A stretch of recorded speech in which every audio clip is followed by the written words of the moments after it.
Quanta fome, Margot. Desculpa, me esqueço dos mods e começo a comer como uma esbaforida. Ai, não te importa, dá gosto de ver. Eu tava mesmo louca de fome. Onde tu andava? Ai, eu fiquei 42 dias numa fila de banco. Nossa! Uma vez em 98, naquela época a gente... Quanta fome, Margot.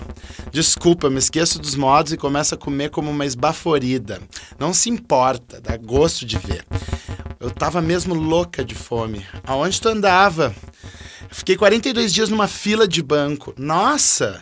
Uma vez, em 98, naquela época em que a gente levava umas notas de 50 a mais na carteira, por causa da possibilidade de encontrar um cara certo pra levar naquele motel que a gente sempre queria ir, mas que só se podia ir se fosse com o cara certo, lembra?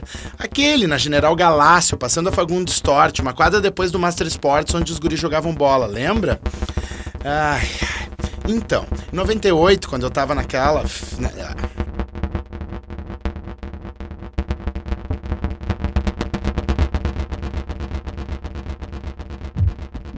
Então, em 98, quando eu tava naquele fica não fica com o Marcinho, mas já tava começando a suspeitar do lance dele com o Adilson, eu fui naquele bar que tinha na Limeira Pedroso, que todo mundo ia, o Madeleine, que a Renata era promoter. Eu peguei um carinha lá, o Marcos Pantarra, nunca mais vi na vida. Ele era daquela agência que o Paulinho Arco-Íris atendia lá na gráfica, Marcedo Tirol. Tava trigrandona na época, com a conta de uma empresa telefônica sueca, que tava implementando celular digital na Bolívia, lembra? Aí eu arrastei o tal do Pantarra pro tal do motel.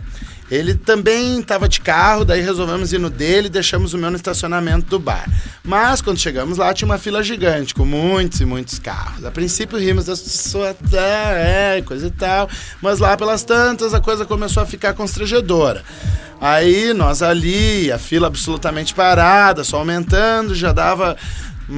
mais de 8 carros atrás do nosso. E por causa disso não podíamos dar a ré ou manobrar o carro. Eu achei que o melhor era relaxar e tentar que aproveitássemos ao máximo aquela situação esquisita. Então eu me atirei na poltrona do carro da forma mais sexy e descontraída que podia, esperando que ele entendesse o que podia significar a minha linguagem corporal, mas ele era um analfabeto.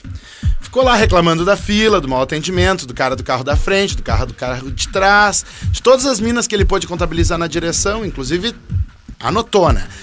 Me olhava com uma cara vermelha, fúria, dizendo 8 minas dirigindo, numa fila com 22 carros, em 8 deles tem mina dirigindo, só podia dar merda.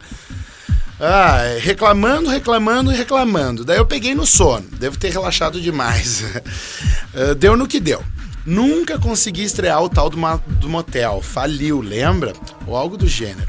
Rolou numa época a história de que lá tinha sido cativeiro de um sequestro, mas aí parece que não era, mas quando descobriram que já não era, já era tarde demais e o motel já tava com o filme extremamente queimado.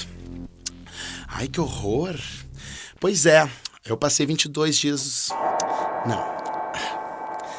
Pois é, e eu passei 42 dias numa fila de banco. Quando eu finalmente cheguei no caixa, tinha esquecido o que tinha ido fazer lá. O cara me ofereceu um título de capitalização, para que eu não perdesse a viagem. Pois é, já eu fiquei 42 dias numa fila de banco. Quando finalmente cheguei no caixa, eu tinha esquecido o que tinha ido fazer lá. O cara me ofereceu um título de capitalização para que eu não perdesse a viagem. Nem fiz o cálculo do rendimento, se valia ou não a pena. Aceitei na hora, para abreviar o embaraço. Ele riu e disse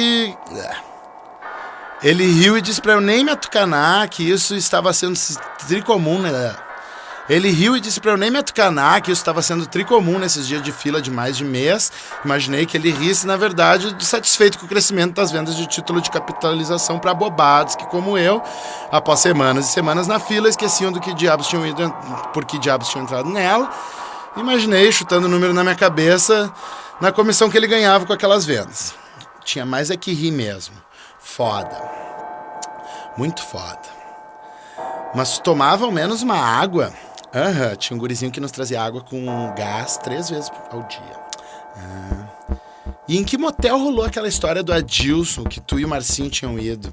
Que história? Aquela que tu contou que o Adilson conseguiu seguir vocês até lá e foi até a frente do motel pra ficar gritando: Marcinho, eu te amo, fica comigo, tu não gosta dessa mina, tu gosta de mim. Ah, isso foi no Le Grand Buffet. Como foi? Ele ficava chorando na janela? Ai, pior que sim, pior é que a gente tinha pego um quarto que dava de frente pra saída do motel e ele nos viu entrando. Ai, que coisa bizarra. Mas o Zezé já dizia, né? É o amor.